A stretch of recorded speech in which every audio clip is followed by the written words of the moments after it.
Hi everyone. I just wanted to pop in and just say a few words to you. I just completed grading the discussion board on Henrietta Lacks, and I just wanted to share just a couple of things about those conversations and just think about how we're building on the foundational concepts that we started in the course as far as ethics, and then going into laws and regulations, and now we're diving into social justice, and think about how intertwined all of those aspects actually are. So that's going to be ultimately our final module, is really integrating everything together. But it's really good to look at each one separately, then see as we're progressing how things intersect and really do impact how we practice as far as in the healthcare setting. So as we're moving forward with those social justice interviews and those conversations, we're already diving in with both feet with the conversations. And just think about, as you're reading the social justice interviews, think about those key ethical principles and think about what you're seeing as you are reading the different interviews. And you will see those concepts as far as veracity, fidelity, all those really foundational aspects of ethics or underpinnings are, I guess those ethical dilemmas are underpinnings of some of the social justice issues that occur.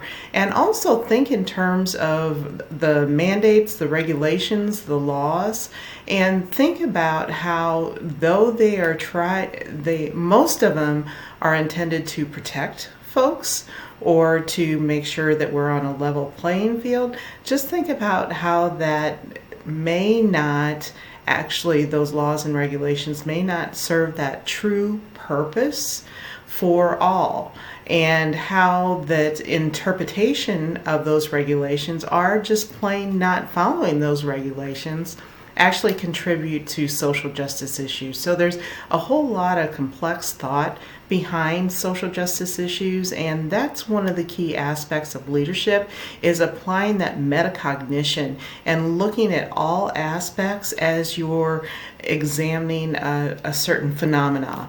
So I won't belabor that anymore, but just kind of think in a very broad sense of everything that we've covered so far as you're reading the social justice interviews and having your conversations thereafter.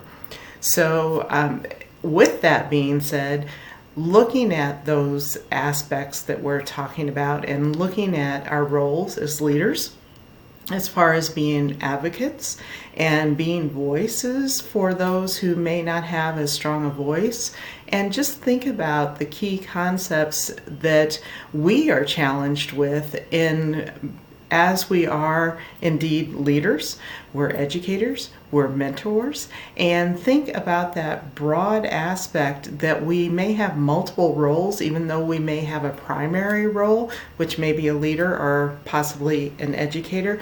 But really, if you're a leader, you're an educator. If you're an educator, you're a leader.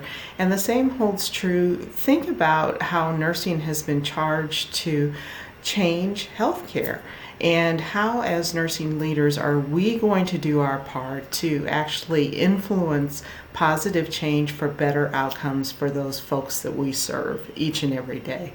So that's my food for thought for this conversation, and I want to thank all of you that have given me feedback on the SurveyMonkey as well, and I do take those things to heart, and I'm looking at how maybe I can tweak things just a little bit based on the feedback that I've received, but overall it was very positive. So it's really reflected on the really stellar work that you all are doing in the course. One more thing, I do want to share with you that I will not be available October 5th and 6th. I will have limited availability this October 2nd through the 4th. And just know that I will get back with you just as soon as possible, but just kind of keep that in mind, and just know that I will not be available that weekend, the 5th and 6th, and my daughter's getting married. So anyway, I need to dedicate that time for her. So thank you for respecting that, and let me know if I can help you in any way. Take care now. Bye-bye.